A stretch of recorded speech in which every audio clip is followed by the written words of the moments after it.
Consideramos que fue necesario, que era necesario poder marinar, digámoslo así,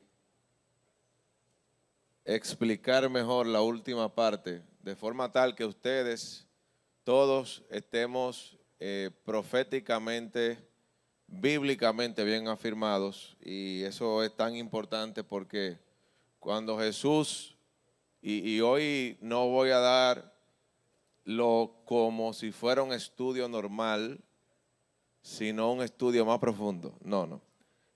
Lo voy a hacer con la ayuda del Señor. Le he pedido mucho al Espíritu Santo que me ayude a dar solo las palabras justas, las correctas, las que van al punto, las que van a ayudarles a ustedes a vivir una vida que agrade a Dios. Porque al final se trata de eso, que nosotros vivamos una vida que agrade a Dios. Y hermano, déjenme decirle que si Cristo no viene en el tiempo de su vida en esta tierra, usted va a morir. ¿Ok? Pero el que muere en el Señor se le llama que durmió. Mientras le pedimos a los niños que sean trasladados a su área para que ellos puedan atender su parte y nosotros esta. Si usted no le toca ver la venida del Señor Jesucristo, primero, la esperanza no avergüenza. Los apóstoles escribieron como que ellos le escribieron a la iglesia bajo el entendido y movidos por el Espíritu Santo para que nos quedara hoy como anillo al dedo, previniendo la venida del Señor. O sea, la venida del Señor por soberanía, por la soberana voluntad del Padre Celestial. Él eligió que no se supiera el día ni la hora. ¿Ok? Cualquier persona que trate de decir un día y una hora, como se ha demostrado, va a errar. Porque el Padre Celestial es el que tiene los tiempos y la sazón en su sola potestad. Y Él eligió no revelarnos a nosotros el día, porque es un día. Y es a una hora. Pero Cristo viene. Y si usted no está como convencido de que Cristo viene, eso le parece muy fantástico, ya hemos explicado las cosas fantásticas que usted vive hoy en día, que hace 200 años nadie le creería. Y son cosas tecnológicas y son cosas en lo natural, en el mundo físico. Y si eso puede ser en lo físico, ¿qué no será lo espiritual? El miércoles pasado, nosotros traíamos un testimonio que nos involucraba a nosotros y a otros más de un milagro de resurrección que sucedió aquí en la iglesia. Después del culto, por si no se entendió bien, esta mujer, que Dios la guarde, expiró en ese piso. Y ella cuenta una parte de la historia que yo no conocí, tampoco la conocían los demás hasta el miércoles pasado, por lo menos los demás ya ella me la había contado. Y caramba, cómo se parece la experiencia de una muerte acabada de suceder a miles, millones de otras experiencias de gente que va caminando o hacia una luz, aunque se oiga bien trillado, o vertiginosamente a una oscuridad y a una desesperación. Hay vida después de la muerte. Esta vida que nosotros vivimos aquí tiene mucha importancia aunque sea el pedazo más corto de nuestra existencia. Déjeme repetírselo. Lo que usted haga en esta vida tiene eco en la eternidad. Lo que usted decida hacer con su vida en aquel famoso tribunal de Cristo, como le llama el libro de Apocalipsis, el juicio del gran trono blanco, vamos a tener que dar cuenta de lo que hicimos mientras estábamos en el cuerpo. ¿Qué le parece esa gran verdad? ¿Cómo le llega a usted hoy? ¿Cómo le gustaría a usted prepararse? Oiga bien, prepararse para dar un buen reporte y para que se le dé un buen veredicto. ¿Cómo le gustaría a usted prepararse? ¿Mal, bien, más o menos?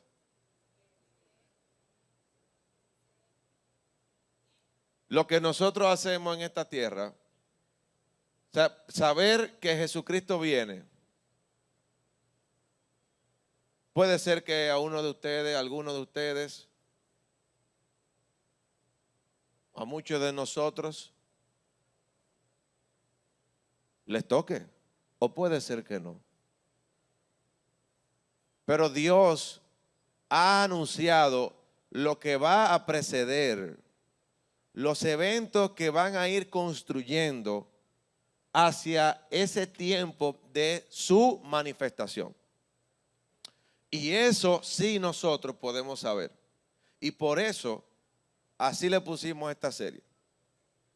Que las taquillas se vendieron todas el miércoles pasado y tuvimos que abrir otra función hoy.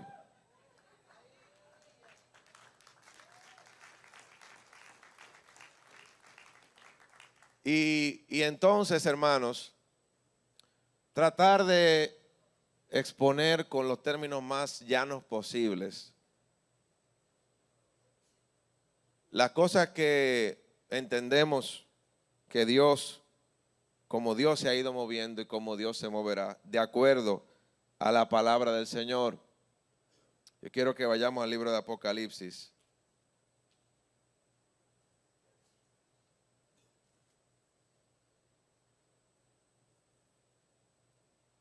Y vamos a ir leyendo algunos versículos de Apocalipsis, sobre todo el capítulo 1 ahora.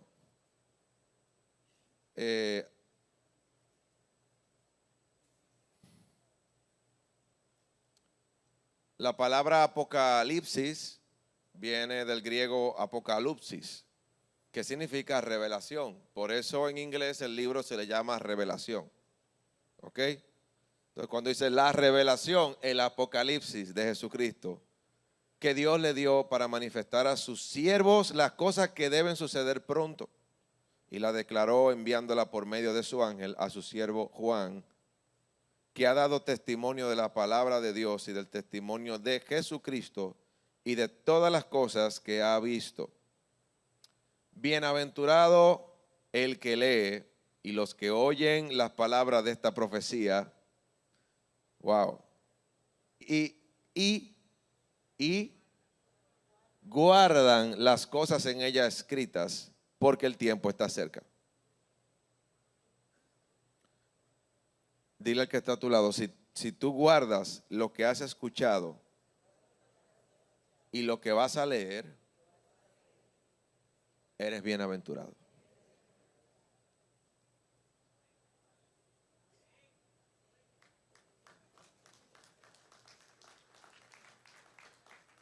Versículo 7. He aquí que viene con las nubes, y todo ojo le verá, y los que le traspasaron, y todos los linajes de la tierra harán lamentación por él.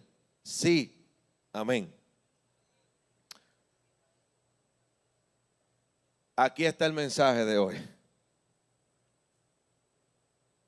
Jesucristo viene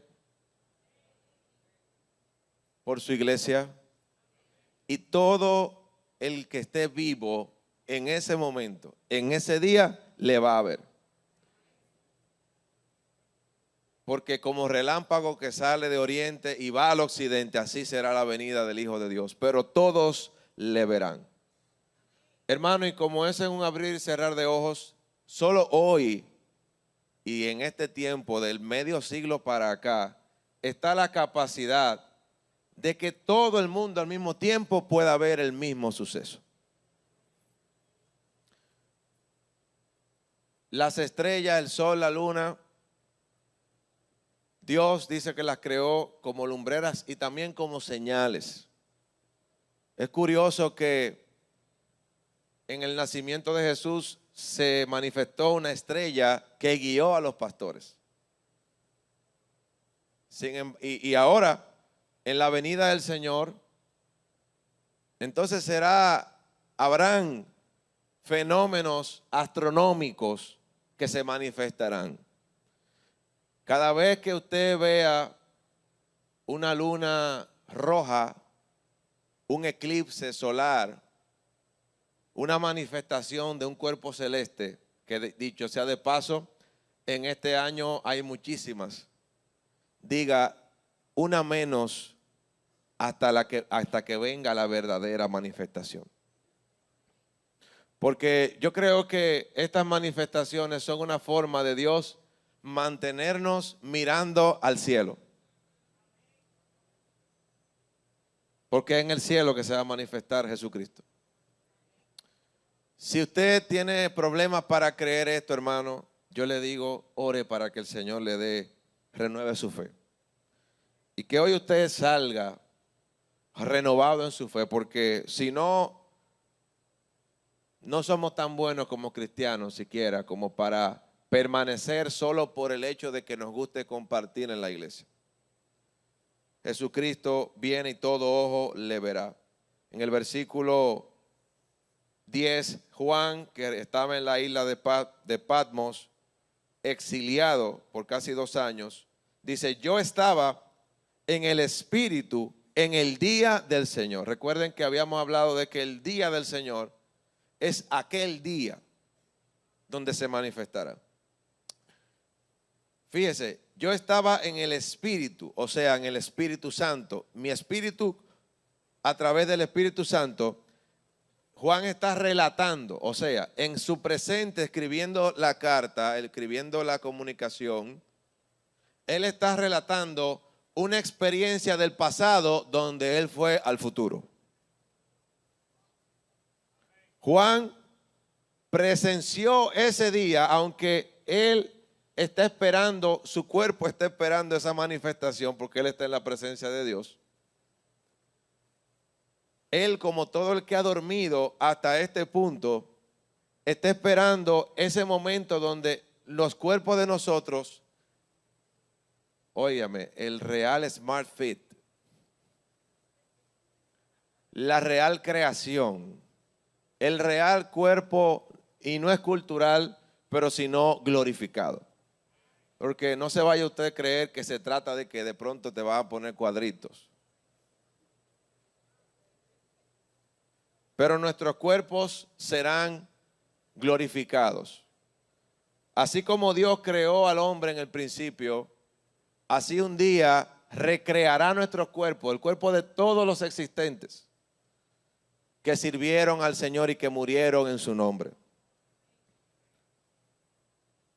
Entonces, hermanos, como les dije, el día de hoy nosotros no vamos a hablar de algunas cosas, no queremos entrar en mucha profundidad, pero fíjese que hay algunos principios importantes que quiero recalcar. Aquí el Señor Jesucristo nos dice, oiga bien lo que dice el versículo 11. Y oí una voz de trompeta, el versículo 10. Una gran voz como de trompeta que decía, yo soy el alfa y la omega, el primero y el último.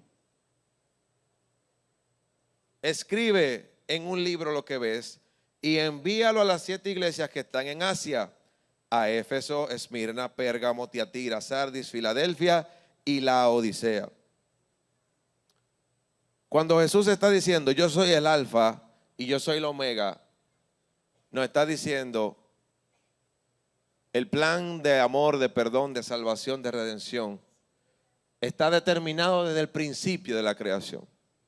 Dios no creó al hombre y cuando Adán y Eva se equivocaron, de pronto dijo, ay, déjame yo inventarme un plan para yo enmendar la creación, para no, porque era más fácil eliminar a dos personas que traer un diluvio para eliminar a cientos de miles, tal vez millones en ese momento. ¿Sí o no? Pero ¿por qué Él no elimina a Adán y Eva? ¿Por qué Dios crea a una criatura finita? Porque aunque iba a vivir mucho, nunca especifica que iba a vivir eternamente. De hecho, especifica lo contrario. Porque cuando ellos toman del árbol de la ciencia del bien y del mal, Él dice, vamos a sacarlo del jardín para que no vayan a tomar del árbol de la vida y vivan eternamente. ¿Ok? Pero sí, la vida de los primeros seres humanos fue milenaria, literalmente en el límite de los 1000 años. Siendo Matusalén uno de los que más vivió, que es lo que más se conoce en la trivia bíblica, en los juegos de trivia, 969 años. Pero Adán, el primer hombre, vivió 930 años. Y esto que voy a decir es una apreciación porque a mí me gusta como cuadrar los números de alguna forma. Pero Jesús fue el postrero Adán. Lo que esto significa es que Jesús entró en la función que Adán debió cumplir, repito, ya planificado desde antes de la creación del mundo. ¿Por qué? Porque él sabía que creando un hombre y una mujer con voluntad propia, por alguna razón funciona así la voluntad propia, la gente nos equivocamos, nos alejamos de quien tenemos que estar cerca para poder entender que era de esa persona que teníamos que estar cerca. ¿A cuánto le ha pasado eso? ¿Cuánto han tenido que sufrir? Es verdad que hay cosas que se pueden aprender en cabeza ajena. Sí se puede. Cuando una persona dice, yo tengo que vivir mi propia experiencia, lo que normalmente quiere hacer es lo que quiere hacer. Pero si fuera a cumplir ese principio completamente, usted debería probar todo lo que usted se imagina que hace daño para que usted sepa que de verdad hace daño.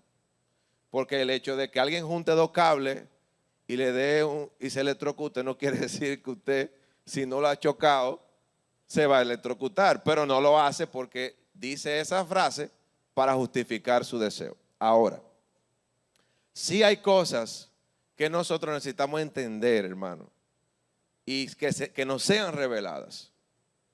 Y una de ellas es amar a Dios. Yo le enseño esto y se lo dejo. Le dejo esta pepita de oro. Cuando yo oro por alguien, sobre todo un joven, un niño, una niña, oro por mis hijos. Una de las cosas que yo oro en este tiempo, de hace un tiempo para acá, es, Señor, enséñale a temerte. Enséñale a amarte. Enséñale a tener una relación contigo. Porque eso es lo que va a ayudar a que nuestra voluntad siempre gravite en torno a su voluntad. Y aunque usted se equivoque, Pablo dice en Romanos 8:9 que ustedes andan en el Espíritu. Él lo está afirmando, él no nos está preguntando. Es una buena noticia. Usted sabía que si usted ha confesado a Jesucristo y usted no practica el pecado como, claro, como un modo de vida, usted anda en el Espíritu.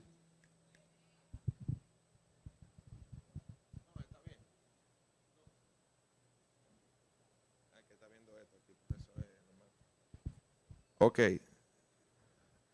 ¿Usted sabía eso? Que esa es una buena noticia, que usted anda en el Espíritu.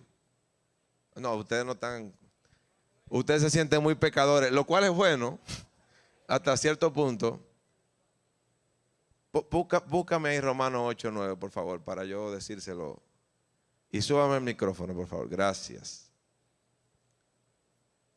Huye, que el tiempo se agota.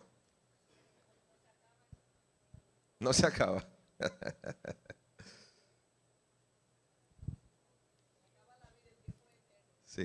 ¿Lo encontró? ¿Qué dice? A ver, alguien que lo encontró, ¿qué dice? ¿Qué dice? ¿Y las Biblias de los evangélicos? Sigan esperando la pantalla. Cuidado con la lámpara de las vírgenes.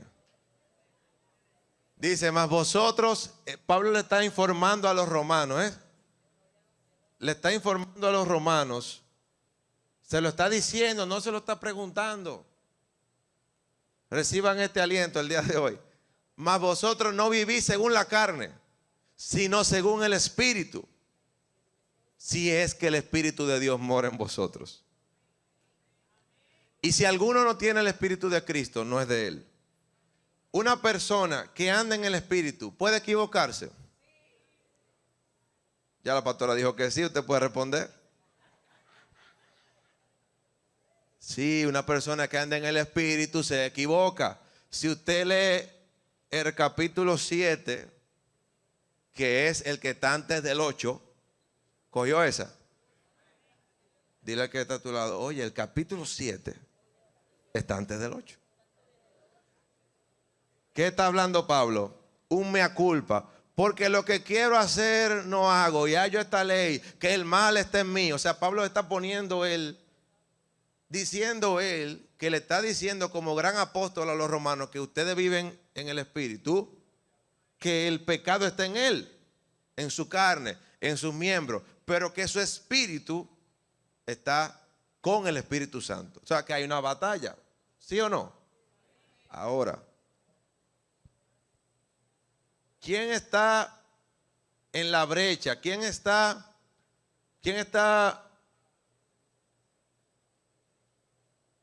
con su lámpara encendida y con un depósito de aceite para cuando se le vaya acabando el de la lámpara? El que busca con temor a Dios agradarle todos los días.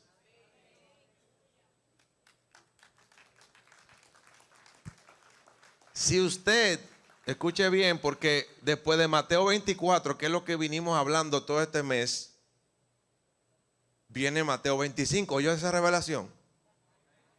Y Mateo 25 habla de las vírgenes sensatas e insensatas.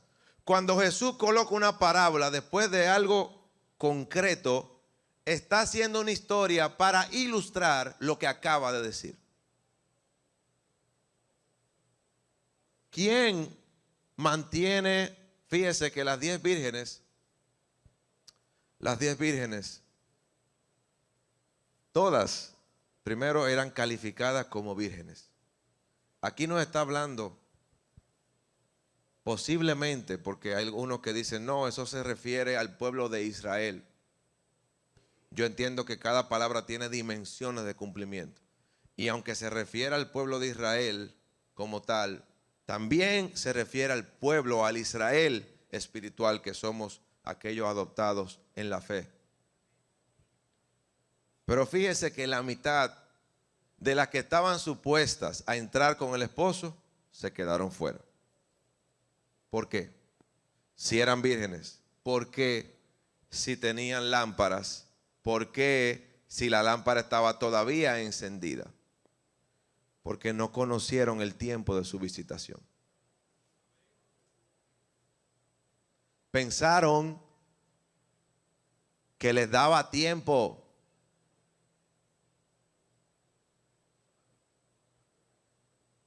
Yo puedo tener este pecado aquí. Señor, déjame por lo menos alcanzar esto y después yo me voy a dedicar a ti.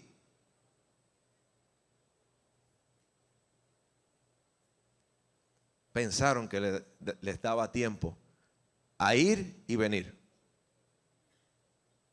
Y todos sabemos que la historia termina no dándoles el tiempo y quedándose fuera. La buena intención sola de hacer la voluntad de Dios no te va a salvar, hermano. Aunque su nombre esté inscrito en el libro de la vida desde el principio de la creación, déjeme decirle una cosa. Eso está así porque Dios conoce el final desde el principio. Dios conoce todo. Pero no porque usted no tenga que tomar concienzudamente decisiones todos los días, todo el día, de agradar a Dios. El que diga que una vez salvo, siempre seremos salvos, créalo así. Lo único que tiene que comportarse como un escogido. Porque el que diga eso, lo que hay que preguntarle, ¿por qué tú quieres decir eso? ¿Para hacer lo que tú quieres hacer? No, yo voy a buscar agradar. Ah, pues sigue entonces.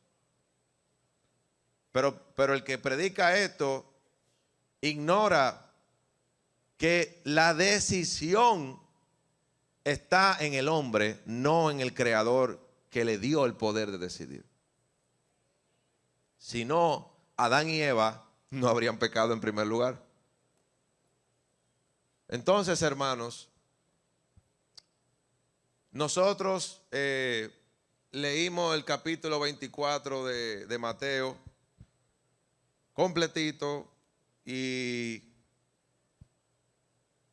hoy sencillamente yo quiero ilustrar algunas cosas. Decía que no terminé el asunto de los números, que como Jesús es el postrer Adán, o sea, desde el principio el Hijo estaba determinado para encarnar como hombre, no reencarnar, sino encarnar como hombre, de manera tal que como Dios es un juez justo, Él pudiera vivir una vida perfecta en agrado a Dios y de esa forma romper la maldición que el pecado trajo a través de la desobediencia del primer hombre. Y fíjese que vamos a hablar brevemente de que Jesús viene con sus santos a establecer un reino milenario, o sea, un reino de 1000 años. Sí, Jesús viene a establecer un reino de 1000 años. Si usted cree que Él vino una vez, yo creo que no sería difícil entender que Él puede volver otra vez. Ahora, ¿por qué 1000 años? Y ahí yo voy a arrojar una apreciación personal, no es una interpretación doctrinal. Pero me luce que como Jesús vino a redimir lo que Adán perdió, pues Adán vivió 930 años, según el Génesis, ¿verdad? Pero nos faltarían 70. Entonces a esos 70 le agregaríamos, que por cierto Daniel habla de 70 semanas, los 70 años del cautiverio del pueblo de Israel en Babilonia, cuando retornaron para reconstruir el templo. Ahí tenemos 930 más 70, 1000 años. O sea que Jesucristo viene a establecer cómo iba a venir el gobernante que Dios puso en la tierra para que sojuzgara la tierra, el Rey de Reyes y el Señor de Señores, y enseñarnos como pueblo de Él cómo vivir para Él. ¿Ok? Porque los 70 años de la esclavitud de Israel fueron por causa de su desobediencia. ¿Ok? Entonces ahí tenemos los 1000 años. Eso es solamente un dato. Aquí está, yo quiero que me pongan la diapositiva y vamos a entrar en eso porque, como les había dicho, no vamos a profundizar grandemente. La verdad es que si fuéramos a analizar el libro de Apocalipsis, ni siquiera solamente hablando de él en estas 5 semanas, lo habríamos logrado. Entonces, en esta diapositiva revisada del miércoles pasado, vamos a ver algunas líneas de tiempo dentro de lo que nosotros interpretamos, conocemos y fuimos enseñados. Nosotros caeríamos dentro de los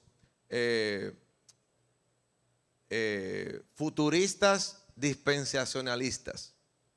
¿Ok? Hay muchísimas vertientes de la interpretación apocalíptica y de cómo se va a manifestar el reino de Dios, la venida de Cristo, los 1000 años, la primera resurrección, la segunda resurrección y todo eso. Pero nosotros entendemos que el grupo más balanceado es el que estamos nosotros. Entonces aquí tenemos la crucifixión como el punto de inflexión en la historia. Recuerde que el apóstol Pablo dijo que no olviden que para el Señor un día es como 1000 años y 1000 años como un día. técnicamente la iglesia hemos vivido 2 días. El tiempo de los gentiles, el tiempo de la iglesia, el Nuevo Testamento, hemos vivido alrededor de 2 días. Les recuerdo que recién a futuro, 2031 o 2033, dependiendo de la imprecisión de los 2 años del año cero, se cumplirían recién en unos años los 2000 años de la resurrección, de la muerte y resurrección de Jesucristo. Eso tiene que valer de algo. Habíamos dicho hace 3 semanas que el pueblo de Israel, oye, un pueblo que no existía. ¿Cuándo uno ha visto eso? Recién en el siglo pasado, un pueblo que tenía literalmente desde el 70 después de Cristo, desde el 70 después de Cristo, desperdigado por todo el mundo. Porque cuando Dios le prometió que si lo volvían a hacer, no lo iba a regar para otro reino, no, era por todo el mundo. Y literalmente los judíos han pasado y mal pasado en todo el mundo. Usted se preguntará, ¿por qué una nación le coge contra la etnia judía, como le cogió a los alemanes? ¿Por qué a los árabes le coge con los judíos? ¿Por qué ese paisito tan pequeño, del tamaño del estado de Nueva Jersey, es el centro de tantos titulares? Hay algo. Nosotros sabemos lo que es. Entonces, ¿qué pasa? Recién este año, la nación de Israel, que volvió a la vida, oiga bien, después de la Segunda Guerra Mundial, dicho sea de paso, que no habían existido guerras mundiales hasta el siglo pasado. Vayan retomando, ¿verdad? Porque se había hablado de guerra, de rumores de guerra. Han habido muchísimas guerras, han habido muchísimos rumores de guerra. Pero en el siglo pasado recién se comenzó a usar el término guerra mundial. 1, guerra mundial. 2, y tenemos desde hace 20 años, 25, 30 años o más, rumores de guerra. Y cuando usted oye un presidente como el de la nación más poderosa actualmente, o por lo menos de las 3 más poderosas del mundo, que es los Estados Unidos, diciendo la palabra tercera guerra mundial, es porque la cosa está en arbores, hermano. Hablaba con doña Gladys y me decía de una persona que está allá en Europa. Si usted ha visto algunas noticias sobre el tema de Ucrania, usted sabrá que eso se ha avivado en estos días. ¿Ok? A la entrada del presidente Trump se ha avivado el tema. Ahora mismo en Europa hay un ambiente de tensión. Hay un ambiente donde literalmente como que un tanque de gas se ha soltado y nada ha encendido, pero ante cualquier chispa hay un conflicto planteado. Entonces, bueno, se me vienen tantas ideas, pero me voy a mantener en curso. Aquí nosotros tenemos, según el Evangelio de Mateo y el mismo Jesús recontando, no vamos a hacer el ejercicio de asociar todas las citas unas con otras porque, repito, no vamos a extenderlo más. Pero yo quiero explicarles algo sobre lo que es el arrebatamiento y tribulación. La tribulación es parte de la vida del cristiano. La tribulación es parte del ser humano en su vida. Déjeme yo aclarar esto. Usted en su vida pasa tribulación, significa persecución, significa estrechez, significa presión, significa angustia, ¿sí o no? ¿La ha pasado ya? Piensa que pudiera pasar algunas más, pero no las quiere, ¿verdad?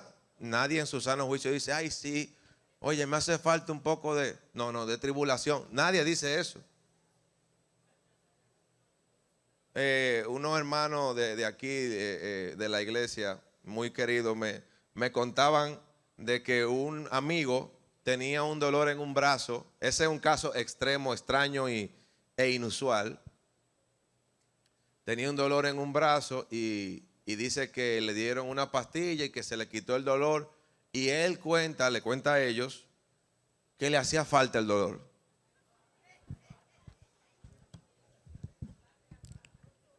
Yo le dije, no, sí, y me decían que sí. Qué bueno. O sea, literalmente, él le compró leche, una cuna, pañales, y yo que sé muy bien lo que es el Desitin.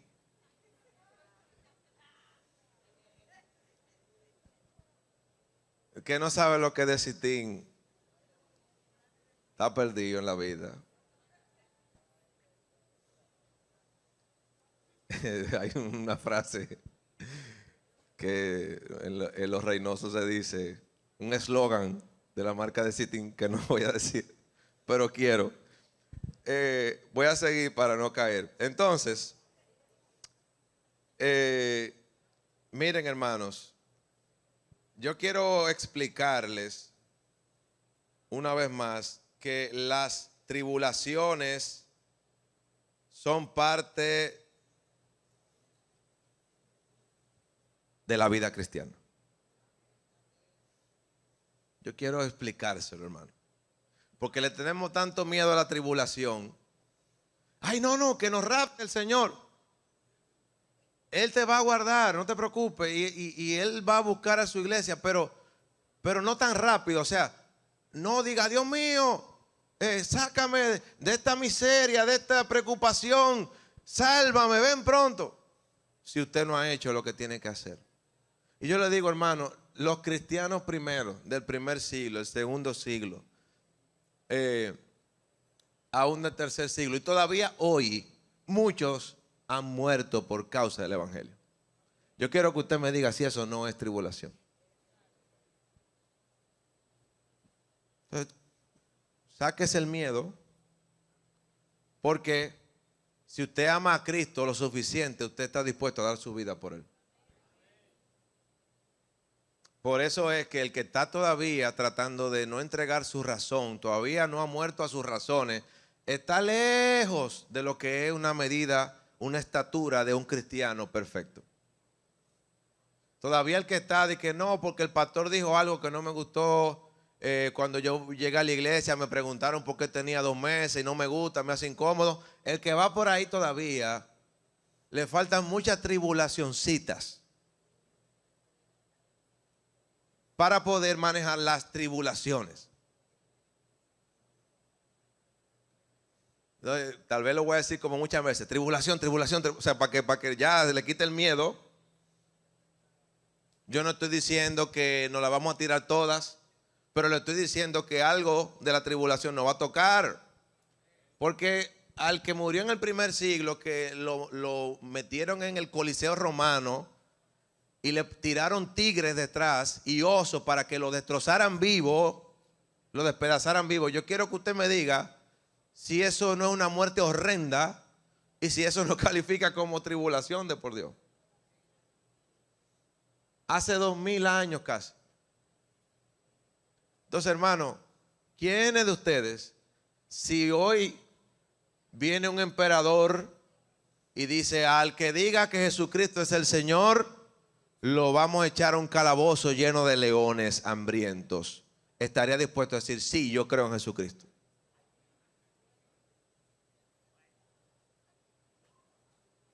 ¿Tú estás oyendo los leones? Como el león de la metro. ¡Wow! ¿Tú lo estás viendo? ¿Quiénes de nosotros? Yo digo que yo lo haría. Aunque me esté, ya tú sabes, destrozando por dentro. Aunque me pasen por la mente mis hijos. Pero no es lo mismo decirlo que vivirlo. Yo creo que yo estaría decidido a hacerlo. Pero repito, yo estoy aquí todavía en frío. Ahora, yo he pasado unas tribulacioncitas donde he visto que muchos han fallado, dígase que han cedido a la presión.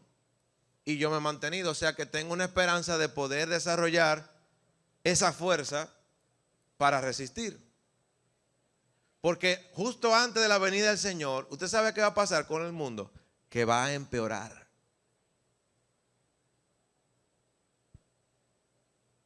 El apóstol Hammond nos lo ha recordado. Las cosas van a empeorar afuera y para los hijos de Dios van a mejorar. Porque el movimiento del Espíritu Santo que Él trae sobre la tierra de manifestación va a venir y está llegando.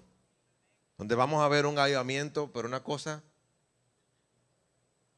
Y es necesario que eso acontezca para que pueda dar paso a las otras cosas.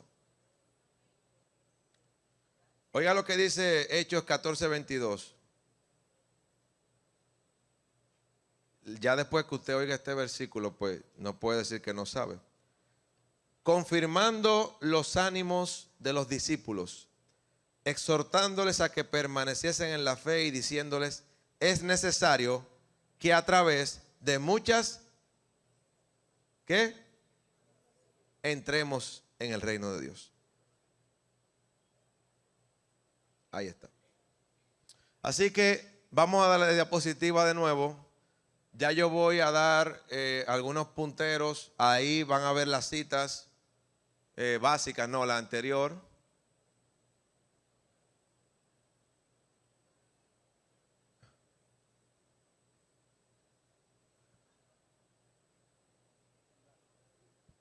La anterior. Ok. Entonces, luego de la entrada de la crucifixión de Jesús al mundo, viene la era de la iglesia. Yo creo que nosotros, esperanzadamente, en el caso más lejano, queda poco tiempo en relación al que ha pasado. En el caso más lejano. Y en el caso más cercano, queda muy poco tiempo. O sea, quedaría tal vez una generación.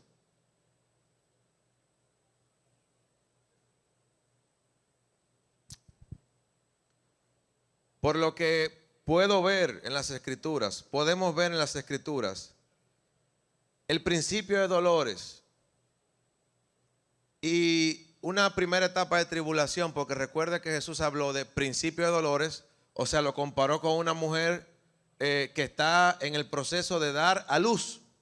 Literalmente, eso es lo que estamos esperando, que venga la luz. Entonces, él habló de principio de dolores, habló de tribulación y luego habló de gran tribulación.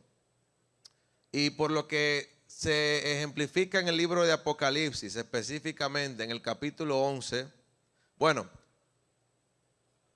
en el proceso de la tribulación, nosotros vamos a encontrar, porque vamos a ver, voy a mencionar, por ejemplo, en el sexto sello, en Apocalipsis usted va a ver muchas series de 7.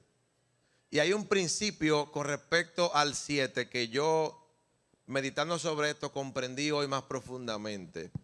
Y es que los 7 en el Señor, además de que significa perfección y todo eso, el número 7, o sea, la unidad que corresponde al dígito 7, es diferente a las otras 6, más grande, más intensa en todos los sentidos. Es un principio del número 7 en la Biblia. Le voy a dar varios ejemplos y usted me va a entender. Dios crea el mundo, toda la creación en 6 días. ¿Qué hizo del séptimo? Algo diferente. ¿Ok? Algo diferente y permanente, porque Él habla, si oyeres hoy mi voz, ¿verdad? No endurezca su corazón, para que puedan entrar en su reposo. O sea que el reposo de Dios es más largo, por mucho, literalmente permanente, que los 6 días anteriores. Pero si nos vamos al ejemplo de el pueblo de Israel ante la ciudad amurallada de Jericó, ¿qué le dijo Dios? que van a caminar a dar una vuelta una vez cada día. ¿Por cuántos días? Pero el día séptimo, ¿qué va a pasar? Van a dar la vuelta que dieron en el sexto más otra. ¿Se dieron cuenta? El 7 no es solamente un número que completa el 6, sino que el 7 mismo es más intenso, más grande y más dramático que los 6 anteriores.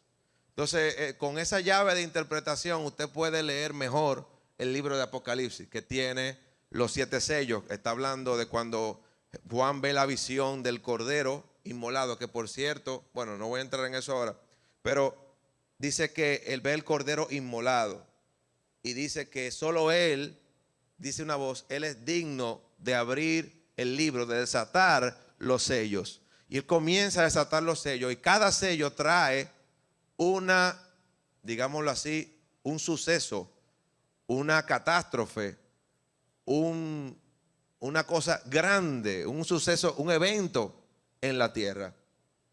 En el sexto sello reporta que los santos están preguntando, dígase, los santos que ya han sido, que están en la presencia de Dios, ¿ok?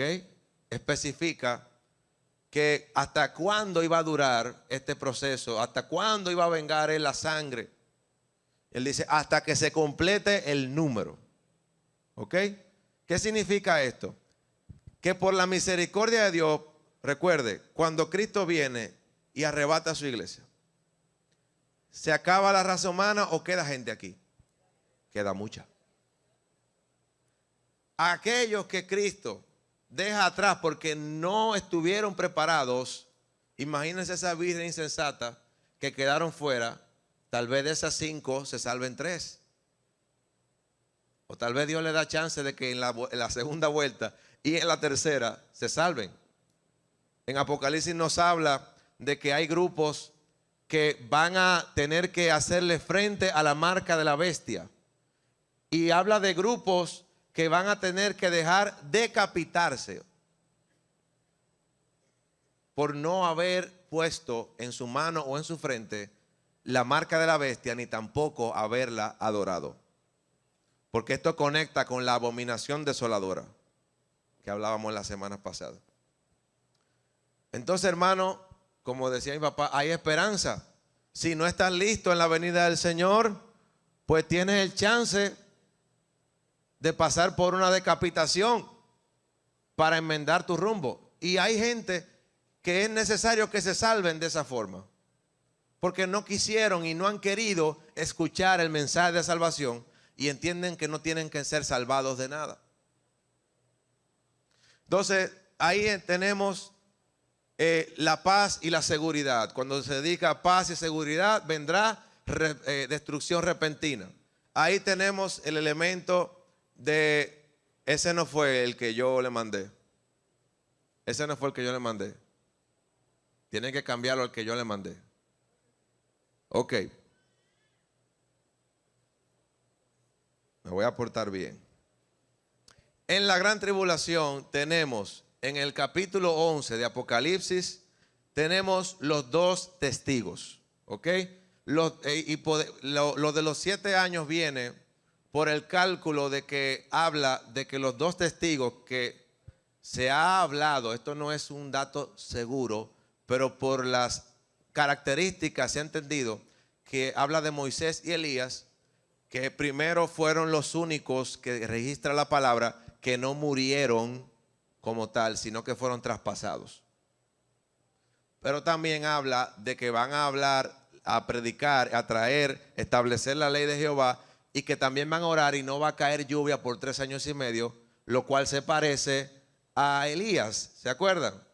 Pero también recuerden que en el monte de la transfiguración, quienes le aparecieron a Jesús y estaban hablando con él fueron Moisés y Elías. ¡Wow! ¡Qué conversación!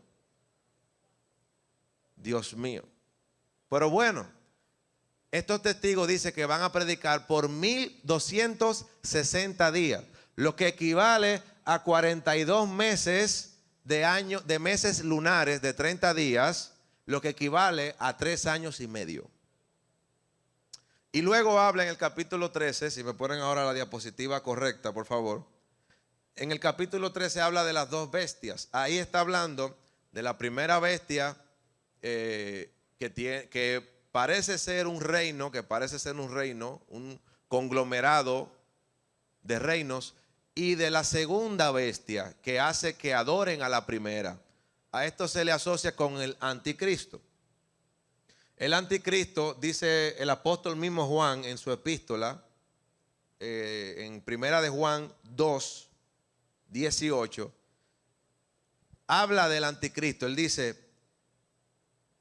el 19, primera de Juan 2, 19, dice lo siguiente: salieron de nosotros, pero no eran de nosotros. O sea, que el espíritu del anticristo probablemente, tal vez, comienza como una persona aparentemente religiosa. Aquí hay sabiduría. Entonces, en la diapositiva, que no me la deben quitar de ahí, por favor, tenemos, cuando pase este tiempo, viene un juicio sobre la que se llama Babilonia. Es una ciudad que hace el ejemplo de la ciudad más pecaminosa que hay. Y muchos se han conjeturado cuál es Babilonia. Han dicho que es Roma, el Vaticano. Otros han dicho que es Nueva York. Bueno, yo no descartaría ninguna realmente, pero no nos especifica cuál es Babilonia.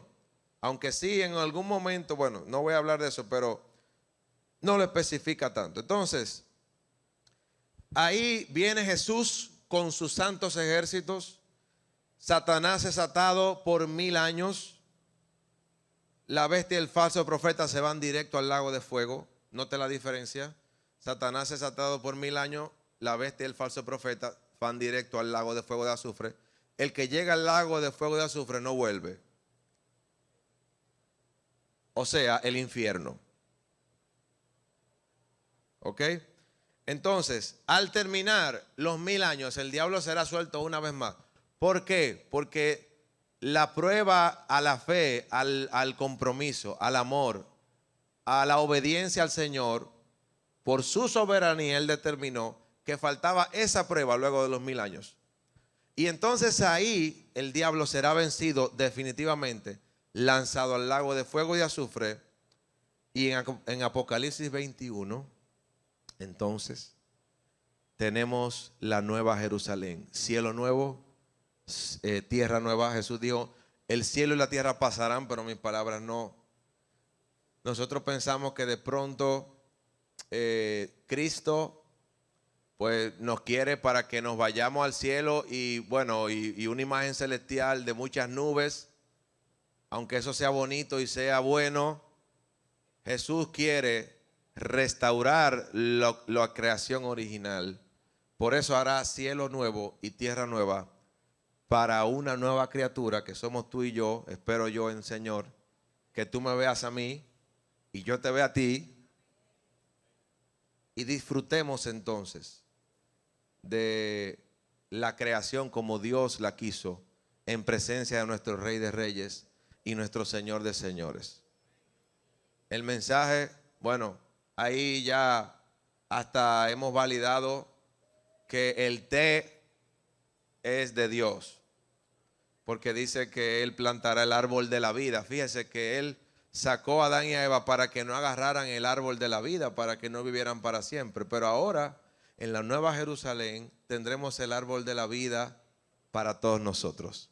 Quedará un mes al año y dice, aquí viene lo del té. Y sus hojas eran para la sanidad de las naciones. Así que el té es de Dios, pero no se quede con eso solamente, por favor. La pregunta es, ¿está usted preparado para hoy ser probado? Porque una cosa es la ira de Dios, el juicio, las copas de ira, las plagas sobre aquellos que no eligieron creer en Jesús y que eligieron hacer lo malo. Pero otra cosa es la persecución que produce confesar a Jesucristo. ¿No la ha vivido usted en cierto nivel? ¿En su trabajo? ¿En su familia? ¿No la ha vivido usted en la calle? Estas son preparaciones para nosotros. Porque cuando se habla de Jesucristo, cuando se habla del Evangelio, siempre hasta que el diablo no sea echado directamente al lago de fuego y de azufre, el enemigo se levantará en contra de nosotros y servirá como instrumento de prueba para nosotros. Nosotros vivimos el caso de un pastor de la cobertura que fue perseguido injustamente. Fue perseguido. Eso es un arbor de persecución. Una persona que no es de la iglesia entendió que quería hacerle una maldad a su hija y al pastor, y se hizo hacer un reportaje donde el reportaje se preparó con malicia. Yo ese medio lo borraría con psique de gato de todas mis redes sociales.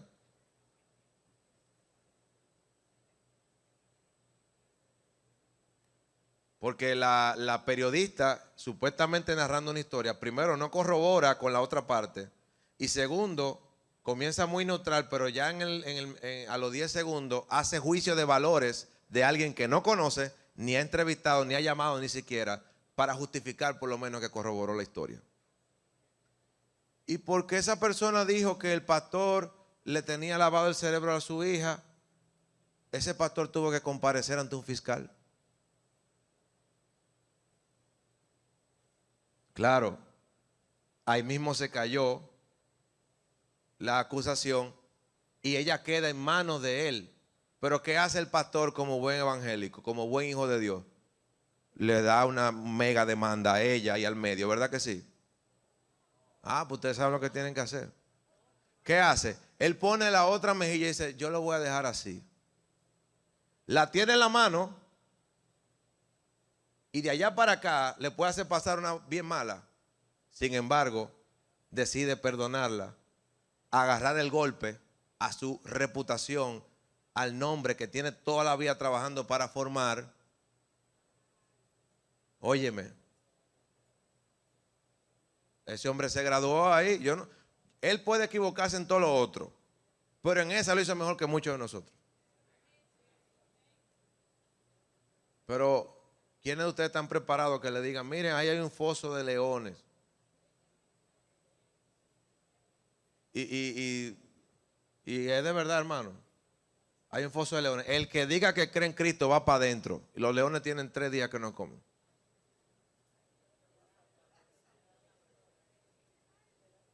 Todavía estamos nosotros de que, wow, el tapón, venir los miércoles, qué difícil. Oye, estamos por ahí todavía. Mientras estemos por ahí, estamos lejos de defender nuestra fe con la vida de nosotros. ¿Quién quiere convertirse de nuevo hoy? ¿Quién se quiere convertir de nuevo hoy? Venga para el frente, venga, vamos a terminar con esto.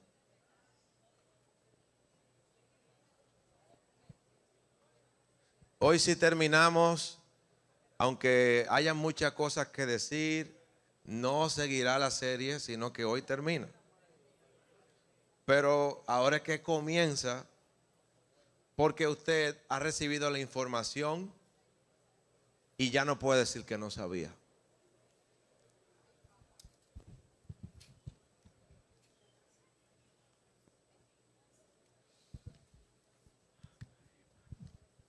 Todavía nosotros damos algo, hacemos algo bonito por alguien, por incluso el ministerio, y aquí hay mucha gente así. Todavía estamos nosotros pensando, wow, mira, pero yo aporto. ¿Qué tal una persona que ha dado su vida completa y en sufrimiento como para agradar a Dios? Yo quiero pedirle a usted, hermano, a través del Espíritu Santo, cierre sus ojos. Usted evalúese porque nosotros, o sea, yo he pensado, Dios mío, si mi vida, mi familia está en riesgo por el Evangelio, ¿qué yo voy a hacer?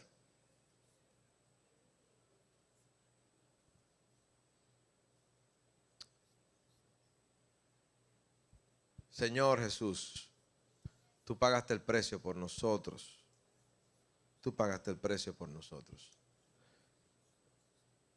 Y lo hiciste primero que nosotros, antes que nosotros, sin merecerlo nosotros. Pero nosotros queremos entender mejor hoy tu sacrificio. Queremos entenderlo mejor. Queremos aplicarlo a nuestra vida. Ayúdanos, Señor, a vivir muriendo todos los días a nuestra carne. Porque tal vez hasta alguno quiera morir por Cristo, pero no ha perdonado a su hermano. A veces le es más difícil perdonar la ofensa que hacer un gran viaje para predicar el evangelio. Y ahí, Señor, estamos literalmente diezmando de la menta y del eneldo, pero perdiéndonos lo más importante de la ley, que es el amor al prójimo. Señor, perdónanos por la falta de perdón, la amargura, la crítica, la murmuración. También por ser insensibles a la necesidad, sea que se diga aquí, sea de alguien. Perdónanos, Señor, por ser insensible incluso con nuestra esposa o nuestro esposo, por no modelar el carácter de Jesucristo. Señor, queremos tener nuestra lámpara encendida, pero también preparadas con aceite para perdurar, para poder esperar, porque ciertamente llega un momento donde decimos, wow, no ha venido el Señor y todavía estamos aquí. ¿Será que no viene? Pero en ese momento es cuando tal vez más cerca estamos, si no nos desesperamos. Y como le dijiste a las 7 iglesias, al que venciere. Queremos llegar a la meta. Queremos permanecer hasta el fin. Queremos escuchar el buen siervo y fiel. En el nombre de Jesús yo declaro que todos estos que están aquí, todos los que han pasado, reciben la impartición del Espíritu Santo. Una nueva fuerza, un denuedo, parresía, denuedo, valor, coraje, arrojo para hacer tu voluntad, para obedecerte. Yo lo declaro sobre ellos en el nombre de Jesús, sobre mi vida, sobre esta iglesia, Señor. Esta es una iglesia escogida por ti, Señor. Esto es una congregación escogida por ti para este día y hora, Señor. Y los mejores días no están por detrás, están por delante, Señor. Pero el mejor día de nuestra vida es cuando levantamos nuestros ojos a ti y nos arrepentimos, Señor. Cuando volvemos a ti de corazón. Gracias por dejarnos vivos hasta este momento. Todo el que esté escuchando en esta transmisión, gracias por dejarlo vivo para este momento. Por dejarle ver esto aún a distancia, Señor. Que haya un arrepentimiento también en esa casa, Señor. En ese lugar. En el nombre de Jesús te damos gracias, Señor. Porque sabemos que con voz de arcángel, con trompeta de Dios, con ese sonido de trompeta descenderás del cielo. Señor, y anhelamos ese día, Padre. Muchas gracias, Padre, porque la esperanza que tenemos en ti no avergüenza. En el nombre de Jesús, gracias, Señor. Amén y amén. Aleluya. Apláudele al Señor. Aleluya. Gloria a Dios. Venga, pastor Radamés. Puede volver a su asiento, hermano.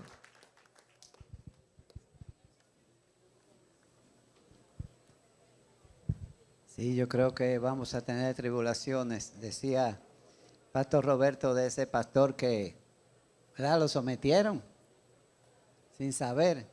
Pero tenemos otra pastora que la sometieron por una gota de agua, por una filtración. Ay, Dios. Gloria a Dios. Pero damos gracias a Dios por tu vida,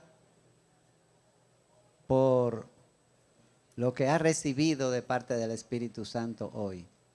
Ponlo por obra y pídele a Dios que cada día se siga manifestando en tu vida para gloria de Cristo. Amén. Amén.